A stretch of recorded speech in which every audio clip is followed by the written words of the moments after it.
I heard recently of a 90-year-old who was given an e-book reader as a birthday present, and he has never looked back. He's reading books, he's reading newspapers, he's reading everything that he wants to consume. You can read the latest novel at the same time as everyone else is reading the latest novel. I was having a conversation with a colleague in my office, and he was telling me about a book that he was reading at that moment. I went into my e-book store, I looked up the author's name, I bought his book, and 5 minutes later I was reading that book. There are a couple of different methods of reading e-books. People tend to either make the print bigger if they've got enough vision to make use of that. For people that can't see enough to do that, you can have books read out to you in like a synthetic kind of robot voice, which isn't as distracting as it sounds after a while. Library, button. Table of contents, button. I would use this for accessing email, the internet, and also it has the ability to read e-books. The role of the e-book in opening up the world for vision impaired and blind people is really important. It can keep you current with the information in the world that's happening, and so there's a feeling of inclusion when you use an e-book. My favourite way, if it's going to be kind of an extended period of reading and I'm going to sit there for an hour or two and really get into a book, is to use a braille display. There are kind of units that are like that big down to units that you can fit in the palm of your hand, basically. A lot of blind and visually impaired children don't realise sometimes that they can read just like other people, and it's something that everyone should be able to do. The quality of the screen is so clear, and the other thing is it feels like a book. I remember one day sitting on a beach and all the other kids were running around, and she was sitting on the top of a slide, completely immersed in this e-book reader, just absolutely lost. And it's all I've ever wanted, is that she could just do what all the other kids do, and the e-book reader has more or less allowed her to do that. The biggest problem I have with mine is my book is fantastic to read my books, and they're absolutely great, but I can't actually use this device unless somebody downloads the books for me. I think a lot of people will be very happy to buy it after having tried it. All I can say is it's not a perfect field yet, it really isn't, but because of e-books, the amount of titles that are available to us now as blind and partially sighted people compared to 2 or 3 years ago is a huge difference. It's given me my job, really. If the existence of the e-book, the electronic text, if that wasn't there, I wouldn't be able to do independently what I do for a living now. The menus are too small, so I have to try and remember where they are. Sometimes I might press the wrong thing and turn it off or something.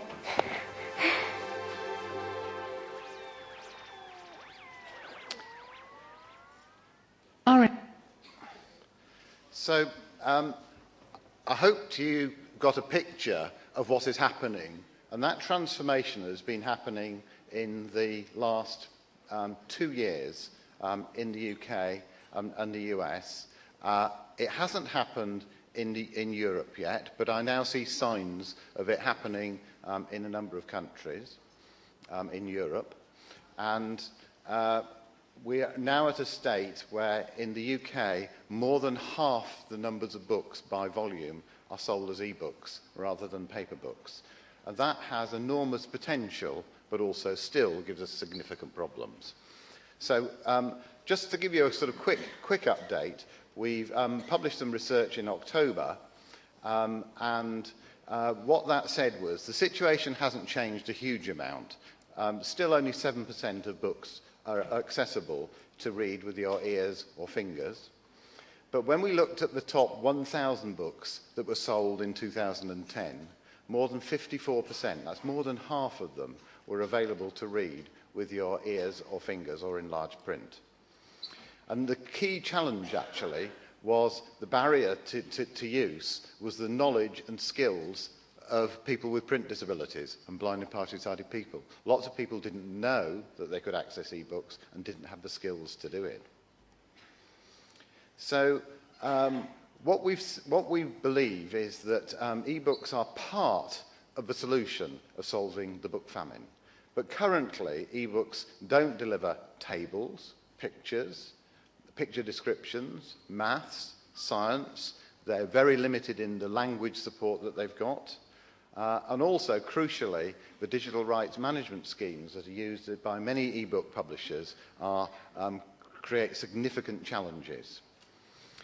There's a partnership between the DAISY Consortium and the International Digital Publishers Forum, which has developed EPUB 3, which was finalised in October 2011.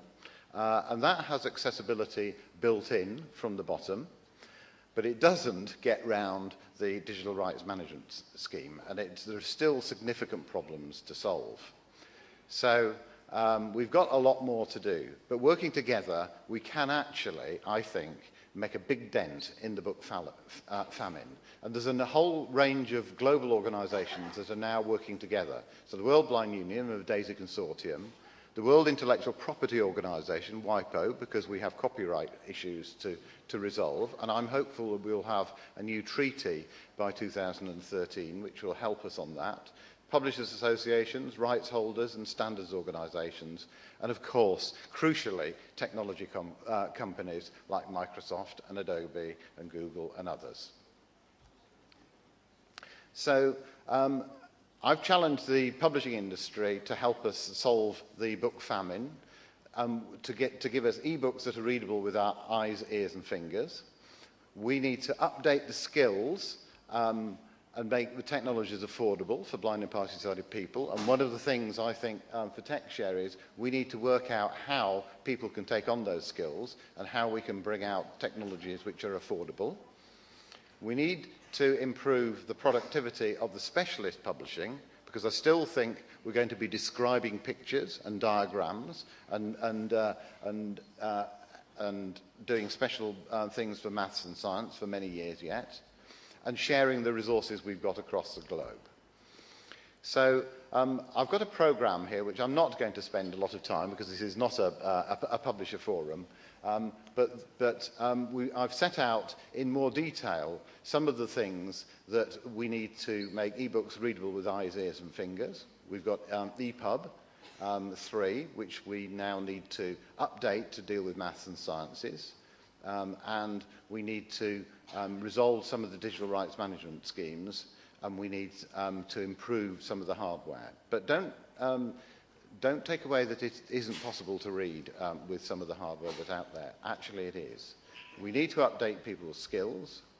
We need to improve the timeliness of our own publishing, and I was very proud to attend the DAISY for India forum yesterday, and I could see great progress being made in terms of the specialist publishing.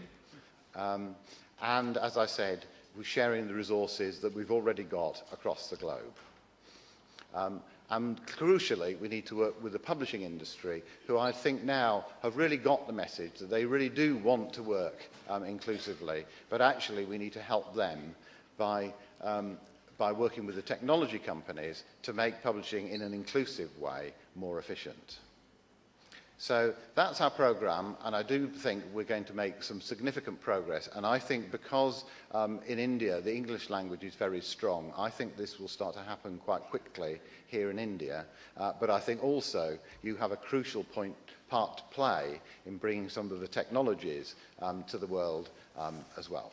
Thank you very much.